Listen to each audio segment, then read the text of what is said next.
अस्सलामु अलैकुम वरहमतुल्लाहि वबरकातुहू। उम्मीद आप तमाम तलबे अज़ीज़ खैर आफ़ियत से होंगे।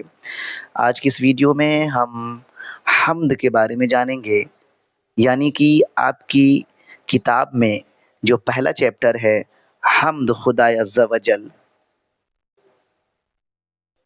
इस चीज़ को हम आज जानेंगे जिसे कि शबनम कमाली ने लिखा है। इससे पहले वाली वीडियो में मैंने आपसे बताया था कि आपके शुरुआती सफ़हात में एक सफ़ा है, एक पेज है जिसमें कि एक तरफ मज़ामीन और दूसरी तरफ उसे लिखने वाले का नाम लिखा है। ये बहुत ज़रूरी है कि आप इस चीज़ को याद कर लें ताकि आपके इम्तिहान में आपको बहुत आसानी हो जाए। चूँकि यहाँ से आपके कम से कम 10 से 15 नंबर के सवालात पूछे जाते हैं। अगर आपको इतना याद है, जैसे कि अगर आपने याद कर रखा है कि हम्द खुदाए अज़्ज़ा व जल शबनम कमाली ने लिखा है, अफ़साने की फ़हरिस्त में भाभी जान सुहेल अज़ीमाबादी ने लिखा है, फ़रार सैयद मोहम्मद मोहसिन, कटी हुई शाख डॉक्टर कमर जहाँ, आशियाना निगार अज़ीम और इसी तरीके से आगे के सफ़हात में आने वाली जितनी भी चीज़ें हैं, आप उन सबको याद कर लेते हैं तो आपके लिए बहुत ही बेनिफिशियल हो सकता है। तो चलिए अपने मौज़ू पर लौटते हैं और आज की इस वीडियो में हम हम्द के बारे में पढ़ते हैं। आपकी किताब में पहला चैप्टर हम्द खुदाए अज़्ज़ा व जल है, जिसे कि शबनम कमाली ने लिखा है। उससे पहले हम जानेंगे कि हम्द किसे कहते हैं। हम्द एक अरबी लफ्ज़ है जिसके मानी तारीफ़ के होते हैं, यानी कि ऐसी नज़्म जिसमें अल्लाह की तारीफ़ बयान की जाए, अल्लाह की बड़ाई बयान किया जाए, उसे हम्द कहते हैं। हम्द को समझने से पहले एक चीज़ और हम समझेंगे कि नज़्म किसे कहते हैं, क्योंकि मैंने अपनी बात के दरमियान एक लफ्ज़ नज़्म कहा, तो ये ज़रूरी है कि आप समझें कि नज़्म किसे कहते हैं।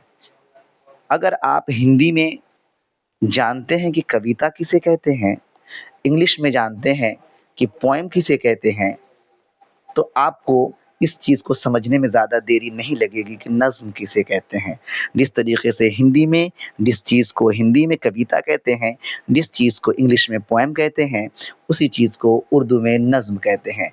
यानी कि 2, 4, 6 या 8 लाइन या उससे ज़्यादा लाइनों पर मुश्तमिल एक ऐसी बात जिसे कि शायराना अंदाज़ में कहा जाए। जैसे कि इंग्लिश में हम कहते हैं Johnny Johnny yes papa eating sugar no papa, या फिर हम हिंदी में कहते हैं आलू कचालू बेटा कहाँ गए थे, बैंगन की टोकरी में सो रहे थे।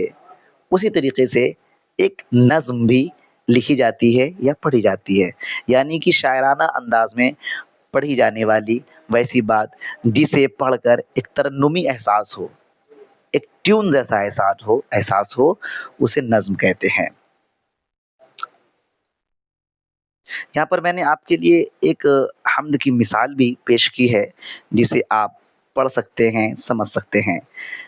जैसे कि मैंने लिखा है, वही रब है जिसने तुझको हमातन करम बनाया, वही भीख माँगने को तेरा आस्था बताया, तुम्हें हाकिम बनाया, तुम्हें क़ासिम अताया, तुम्हें दाफ़े बुलाया, तुम्हें शाफ़े ख़ताया। यानी कि इस पूरी की पूरी लाइन में सिर्फ़ और सिर्फ़ अल्लाह की तारीफ़ बयान की गई है कि वही रब है, वही खुदा है, वही अल्लाह है जिसने हमें तन से नवाज़ा, दिलो-दिमाग से नवाज़ा और काम करने के लिए अक़्ल व फ़हम से नवाज़ा। उम्मीद है आप हमारी बातों को समझ गए होंगे। तो आज की वीडियो में इतना ही। आज हमने हम्द को पढ़ा है, आने वाले दिनों में हम आगे-आगे धीरे-धीरे बढ़ते जाएँगे और इंशाअल्लाह ताला अपने मकसद को कामयाब होंगे। आपसे गुज़ारिश है कि अगर आप यूट्यूब चैनल पर नए हैं तो चैनल को सब्सक्राइब कर लें, बेल आइकन को दबा लें और अगर वीडियो अच्छी लगी हो तो आप इसे लाइक करें और शेयर करें ताकि मालूमात ज़्यादा से ज़्यादा अफ़राद तक पहुँच सके। आज की वीडियो में इतना ही, मिलते हैं अगली वीडियो में।